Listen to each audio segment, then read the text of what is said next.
ऐसे बड़े बड़े दुख आए होंगे, अब तो हम गए लगता है। लेकिन थोड़ा याद करो आज से पीछे की कुछ घटनाएं, तो तुम देखो आज तुम बैठे हो, इसका मतलब तुम उस दुख से निकल आए। यानी कि दुख आया था तो उसका सलूशन भी आया था, लेकिन कुछ दे नहीं सके। तो आज से छोड़ दो भगवान पर कि जो दुख आएगा वो छूट जाएगा एक ना एक दिन। क्यों? क्योंकि दुख के साथ निवारण भी आता है। पक्का मान लो। बताओ ऐसी कोई भी घटना बताओ, देश हमारा गुलाम था आज आजाद है। कभी लोग जंजीरों में जकड़े थे आज स्वतंत्र हैं। कभी हम बहुत होते थे, कभी घर में घटनाएं हो जाती, आज हम हंस भी सकते हैं। कभी हम हंस रहे थे, कभी रो भी सकते हैं। यानी समय बदलता जरूर है। इसलिए कहा था हमने समय की कीमत अपनाओ, वक्त की कदर करो। हमने सबसे पहले एक बात क्या बोली होगी, बोला होगा वक्त नहीं लगता वक्त को जाने में, वक्त लगता है वक्त को आने में, वक्त नहीं लगता वक्त गंवाने में, वक्त लगता है वक्त को बनाने में। तुम्हारा वक्त जब आएगा ना, लोग बोलते नहीं अपना टाइम आएगा, तो अपना टाइम तभी आएगा जब तुमने किसी को टाइम दिया होगा। आज जितनी देर तुम पढ़ोगे, आने वाले समय में उतना ही आराम करोगे। भगवान कहते हैं आप हमारी तरफ एक कदम चलो, हम तुम्हारी तरफ 100 कदम चलेंगे। लेकिन होता क्या है, हम चलते ही कहां हैं। किसी ने कहा मैं पैसा नहीं, हमने साथ तुम्हारी क्लास में कभी बोला होगा कि पैसे से कहते पैसा हो तो कुछ करे, और पैसा कहता तू कुछ कर तो तुम्हें आऊं। तुम कहते पैसा आए तो मैं कुछ करूं। लोग कहां बोलते नहीं पैसे भगवान नहीं है हम करें क्या। अरे नहीं, पैसा ये कहता तुम कुछ करो तो तुम आए। हम उल्टा काम करते हैं हमेशा, हर चीज उल्टा।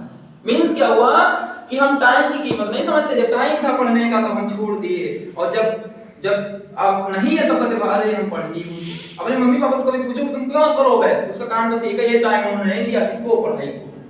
तुम्हारे पास एक ही सबसे बड़ा अस्त्र है, वो है पढ़ाई, है ना। ये है मोटिवेशन किसका, खुश रहने का। तो खुश कैसे रहा जाता है, ये सोचो भगवान ने बहुत कुछ दिया है। कुछ तो ऐसे लोग हैं जिनको खाने को नहीं, बेचारे आप इनको रोज मिल के आते हैं, रोड पर पड़े हुए वो लावारिस लोग, जिनके पास रहने के लिए झोपड़ी नहीं, जिनके पास पहनने के लिए कपड़े नहीं, कैसे ज्यादा व्यतीत कर रहे हैं।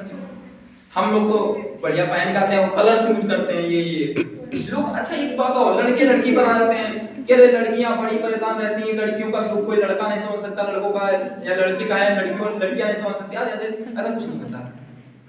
लड़कों के ऊपर जिम्मेदारियां टाइम से पहले आ जाती हैं, ये बात होता है। जब लड़कियां अपनी नेल पॉलिश का कलर चूज कर रही होती है ना, उस समय लड़के के कंधों पर अपनी बहन की शादी की जिम्मेदारी, अपने बूढ़े माता पिता को देख रेख की जिम्मेदारी और अपने भविष्य बनाने की जिम्मेदारी आ चुकी होती है। इसलिए लड़का कभी अपने लिए जीता ही नहीं। लड़का अगर फिर भी खुश है तो समझ लो पता नहीं किस टाइप से अपने मन को रोक करके आगे हंसता है। क्यों? बचपन से थोड़ा बड़ा होता है, कहता कि तुम ऐसे बोलते हो, तुम ऐसे नहीं रहते हो, पढ़ाई की चिंता, पढ़ाई से बड़ा हुआ घर की चिंता आ गई, घर से हम शादी कर देंगे तो पत्नी की और सबकी चिंता। वो कब अपने लिए कमाता है, हमेशा दूसरे पर खर्चा करता है कि दे दो, पत्नी अच्छा रहे, बेटा अच्छा रहे। हाँ, अब अक्सर तो ये तो माता पिता तुम्हारे लिए जीते हैं, लेकिन हम लोग उनको छोड़ ही देते हैं। अक्सर यही तो है, दुनिया का दुख का कारण सबसे बड़ा ये है कि हम अपने माता पिता को छोड़ देते हैं। बहुत सौभाग्यशाली हैं वो लोग जिनके माता पिता हैं। किसी ने बहुत अच्छा लिखा है टॉपिक, क्या लिखा, मेरी किस्मत में कोई भी दुख ना होता अगर मेरी किस्मत लिखने का अधिकार मेरी माता को मिला होता। माता कभी अपने पुत्र का या पुत्री का दुख नहीं चाहती है। वो जरा सा आहा पर तुम्हारे वो अपना पूरा जान गंवा देगी। तुमने गाय के बछड़े को देखा होगा, अगर थोड़ा आगे करो गाय अपना तोड़ती भी आ जाती। क्यों? कि वो बहुत प्रेम करती है। ये वात्सल्य रस है ना, पढ़ाया था। तो वात्सल्य प्रेम के बराबर कोई प्रेम नहीं है। ये सब झूठे प्रेम है। आज जितने भी दिखावा है सब दिखावा है। वास्तविकता ये है, जिस दिन वास्तविक जानना होगा ना, इस दुनिया से घृणा हो जाएगी। ऐसे हमको अक्सर चीजें पता हैं, इसलिए हमको दुनिया अच्छी नहीं लगती। फिर भी हम दूसरों के सहारे बढ़िया खुश रहते। तुम लोग मिल जाते हो या कभी घर में, कभी हम अकेले बैठते, कभी हंसते ही नहीं है। हमारा एक आंकड़ा है कि हम सन 2010 से सन 2014 तक एक भी दिन नहीं हंसे थे। 4 साल का एक ऐसा टाइम है हमारे जीवन का। क्यों? क्योंकि हमने एक अपने गुरुजी को आइडियल बनाया था, जिनका नाम था उमा शंकर सर, और भी है वो हमारे आइडियल। एक ऐसे महान इंसान है, इनको इतना अच्छा नॉलेज था। जैसे हम पढ़ा ना, तुमको लगता है अरे गुरुजी बहुत बड़े पढ़ाते हैं, तो ये हमारे गुरुजी थे। तो ये इनकी बस एक खासियत थी। हमने तुमको एक बार बोला होगा कि किसी जैसा बनना है तो उसके गुण उतार लो, बस आप बन। तो हमने क्या किया कि गुरुजी कभी हंसते नहीं थे, एक आदत थी, कभी हंसते या आज तक किसी ने देखा नहीं उनको। तो हम 9th से इंटर तक पढ़े एक स्कूल में जिसका नाम था बीटीएस इंटर कॉलेज। तो उसमें क्या हुआ, उनको वही हमारे आइडियल थे। हम तो सोचते जब गुरुजी हंसते तो हम भी हंसेंगे। हमने हंसना छोड़ दिया और हंसना छोड़ा तो हमारी दुनिया धीरे धीरे छूटना चालू हो गई। ना कोई रिश्ता रहेगा किसी से, ना घर वालों ज्यादा मतलब घर वाले इसीलिए परेशान किए पागल ना हो जाए क्योंकि ये हंसते हैं। तो हमारे भैया तरह तरह गाने सुनाए कि ये हंसे, लेकिन हम हंसने केवल क्रोध करते थे कि जो काम हो वो बताइए, बाकी बात न कीजिए। तो ऐसा लगता था कि क्या कहां जा रहा है, क्योंकि हम तो आइडियल थे हमारे गुरुजी, कारण गुरुजी थे, गलती गुरुजी की भी नहीं है। अब गुरुजी किस कारणों से ऐसे रहते हो ये तो हम नहीं जानते, लेकिन हम देख के बनते थे। तुम लोगों की आज इतनी हिम्मत भी है कि हमसे बात कर लेते हो। हम लोग जब पढ़ा करते थे तो हमको गुरुजी से कभी ये हिम्मत नहीं होती थी गुरुजी अपना नाम बता दो, इतनी हिम्मत नहीं थी। इसलिए इतना संस्कार है, इतना अनुशासन है, क्योंकि किसी ने बहुत अच्छा लिखा है जिसके अंदर अनुशासन होगा एक दिन वही शासन करेगा। क्या करेगा? शासन। तो क्या रहना चाहिए हमेशा? खुश। अनुशासित रहोगे, क्योंकि अनुशासित रहोगे तुम कुछ भी कर सकते हो। जैसे एक छर्रा हो लोहे का, फेंक के मार दो, इससे कम चोट आएगी, ज्यादा खून बहेगा। इसी छर्रे को बंदूक में डाल दो और फिर चला दो उसी के ऊपर, इंसान तुरंत मर जाएगा। इस छर्रे की ताकत कब बढ़ी? जब वो नियम से चला। नियम है उसकी बंदूक, हम ऐसे पूरी ताकत लगाए नहीं चला, उसमें तो थोड़ी ताकत लगाते हैं। यानी जब हमारी थोड़ी ताकत बड़ी ताकत कब बन जाती है? जब हम कोई काम नियम से करते। देखा हुआ सवाल लगा रहा था, नियम से लगा रहा तुरंत आते थे, और बिना नियम लगा था इस बार बड़ा कठिन सवाल है। कारण क्या था? क्योंकि तब हमने नियम नहीं लगाया। जिंदगी जीने का नियम होना चाहिए। अगर तुम छोटे से डिब्बे की सवारी करते हो ट्रेन की, तो उसमें टिकट के पास जाते हो, फर्स्ट सीट वाली चाहिए, वो हमको फर्स्ट वाली कुर्सी चाहिए, वो क्या कहते हैं खिड़की वाली विंडो सीट चाहिए, आगे बोलते हो। जब कुछ किलोमीटर की दूरी तय करने के लिए तुम एक एक बात बताते हो उससे, यानी टाइम टेबल बताते हो, इतने बजे चाहिए, इस दिन चाहिए, ये सीट चाहिए, इस कलर होना चाहिए, सुविधाएं, आगे बोलते हो। तो अपनी जिंदगी का रूल बनाते। जिंदगी तो बहुत बड़ी है। कोई बनाता कि हमें सुबह ही उठना है, हमें सुबह ये रूल पर चलना है, इसीलिए हम इतने कठोर हैं, क्योंकि हमने अपने आप के रूल बना रखे हैं कि ये काम नहीं तो नहीं, फिर चाहे प्राण जाए पर वचन है। तब आपका दिमाग एक सेंसर जैसा बन जाएगा, वो दिमाग जिधर देखेगा तुरंत याद। ठीक है, जैसे अभी हमने, अब देखो तुम सोच रहे हो सजीव समय याद हम बता दिए। अभी हम बताते हैं I नॉट बराबर जो हमने लिखा था V नॉट अपॉन L, ये ऊपर लिखा था इसे ब्रैकेट करके, और लास्ट में उसी मान रख के यहाँ नीचे बताया होगा। हमने cos थीटा 90 वाला सूत्र यहाँ बताया होगा। हमारे अंदर इमेज क्यों बनी है? क्योंकि अगर आप अपने आप को कंट्रोल कर लें, नियंत्रित, तो दिमाग बिल्कुल कंप्यूटर जैसा काम करेगा। दिमाग जो तुमको भगवान ने दिया है, इससे बड़ी आज तक कोई मेमोरी नहीं बनी। इसकी कैपेसिटी कई लाख जीबी की होती है, 1-2 जीबी नहीं। हम लोग छोटे मोबाइल में कहते हैं हमारे पास 32 जीबी मोबाइल है, कहते 64 जीबी हम इतना भर सकते हैं इतना। अरे इस समय तुम घमंड कर जाते हो इनके पास 64 जीबी है, बड़ी फाइलें आ जाती हैं। माइंड की लाखों जीबी की है मेमोरी, क्यों यूज नहीं करते हो? सबसे बड़ा साइंटिस्ट जिसका नाम है आइंस्टीन, केवल 3% माइंड का यूज किया अब तक। सोचो जब वैज्ञानिक 3% यूज किया और जिस दिन तुम कुछ ज्यादा कर लोगे तब क्या होगा?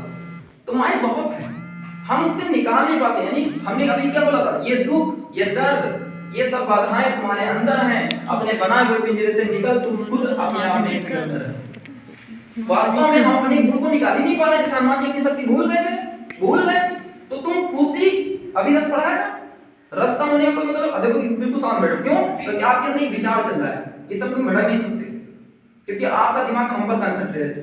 इस समय जितनी बातें बोलेंगे कल मुझे सब बता दो तुम, क्योंकि इस समय तुम्हारा दिमाग पूरा 100% काम कर रहा है। अभी हम थोड़ी बातें दूसरे ले जाए तुरंत ही हमारा माइंड तभी उस चीज पर उसको सेव करता है जिसमें उसको मन पूरा लगा होता है। अगर 50-50% रहे वहीं छूट जाएगा, फिर उसको कुछ नहीं कर पाओगे। समझा? तो खुश रहोगे। अच्छा, खुशी में हर काम किया जा सकता है। Yes sir. तुमसे कोई 2 डंडे मार दे और कहे काम करो, तुम करोगे जरूर, लेकिन धीरे धीरे वो उल्टा सीधा कर दोगे। जैसे मम्मी कहे रोटी तुम ही बनाओ, 2-3 मारे और बनाओ तुम मेरे लोगे, ऐसा होगा ना। लेकिन किसी दिन तुम्हारा मन हो कि आज रोटी बढ़िया नहीं बनाते, तो हो सकता है रोटी उस दिन ऐसी बने जिस दिन कभी नहीं बनी होगी। क्यों? तुमने किससे काम किया? खुशी से। तुम्हारी जिंदगी में बहुत बड़े बड़े काम करना है तो किससे करो? खुशी से। सबसे मेन मंत्र हुआ, इसीलिए हमने सबसे पहले एक वर्ड लिखा, खुश रहना। तो जिंदगी में बहुत लोग दुखी हैं, सबको दुख दिया गया, सबको सुख दिया गया। इस दुख में ही सुख निकालो। हमने कल ही सारे स्टेटस लगाया हुआ है, वो हमारी लाइनें थी, वो कहीं से चुराई हुई लाइनें नहीं है, उसको हमने बनाया। क्या लिखा था हमने?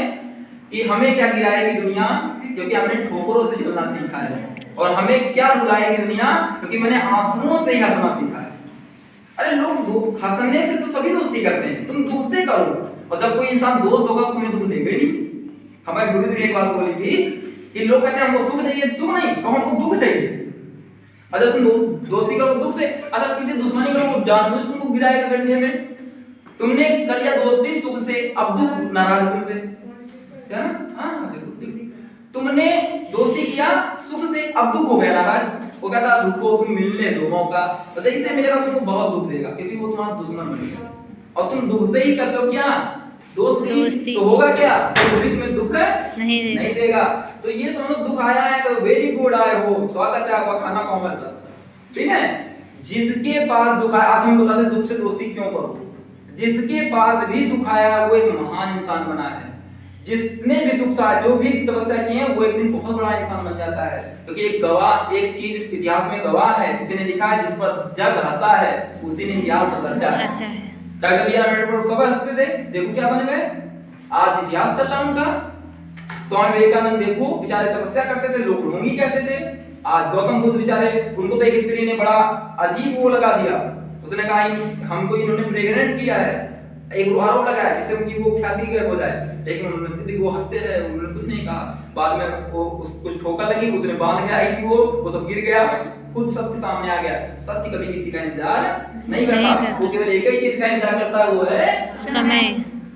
जब कोई तुम्हें ज्यादा प्रताड़ित करे तो बस एक काम याद रखना, कह दो समय आने दो, उससे ना कहना, अपने आप से एक बात कहना कि समय आने पर सबको हम बताएंगे, ठीक है।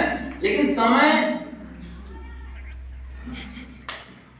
आएगा कब, जब तुमने अपने आप को समझ दिया हो। आजकल इतिहास गवाह जानते हो लोग क्यों नहीं बन पा रहे, कारण यही है कि हम अपने आप को समझ नहीं देते, बाकी सबको देते हैं। देखा होगा किसी ने कहा चलना है, हाँ चलना है, अरे तुम क्या उनकी वो रोबोट हो, किसी ने कहा चलो जल्दी, किसी ने कहा बर्थडे मनाना है, मैंने कहा हाँ मनाना है, मींस क्या तुम क्या रोबोट हो, तुम किसी दूसरी इच्छा से चलते हो, या तुम्हारा कोई विचार ही नहीं है तो भी तुम रिमोट हो, कि रिमोट तुम्हारा किसी दूसरे के पास है। अपना रिमोट किसी को मत दो। कहने का मीन्स है हंसो खेलो खुश रहो, सब कुछ करो, दोस्ती भी करो, लेकिन दोस्ती में एक पवित्रता बनी रहनी चाहिए। अगर उसको तोड़े, माता सीता जब एक दिन क्रॉस कर पाई थी अपनी लक्ष्मण रेखा को, तो वो नहीं बच पाई, जो माता खुद जननी थी, माता देवी करौता थी, उनको नहीं बचा पाया कोई। तो हम लोग तो साधारण इंसान हैं, इसलिए कभी भी लिमिट क्रॉस ना करें, ठीक है। देखा होगा कि हमसे अक्सर लोग कहते तुम्हारे पास सर जी ये लड़कियां इतनी पढ़ती हैं, हम तो सबसे छोटी एज के आपके स्कूल के टीचर हैं। फिर क्यों, क्योंकि बच्चों को एक विश्वास होना चाहिए, एक लिमिट रेखा भी होनी चाहिए। कभी देखा हमको मजाक ऐसे करते हुए, हम हंसाए होंगे, गवाए होंगे, सब कुछ किए होंगे, लेकिन कभी अपनी लिमिट को, टीचर और किसी का जो नाता होता है उसको नहीं तोड़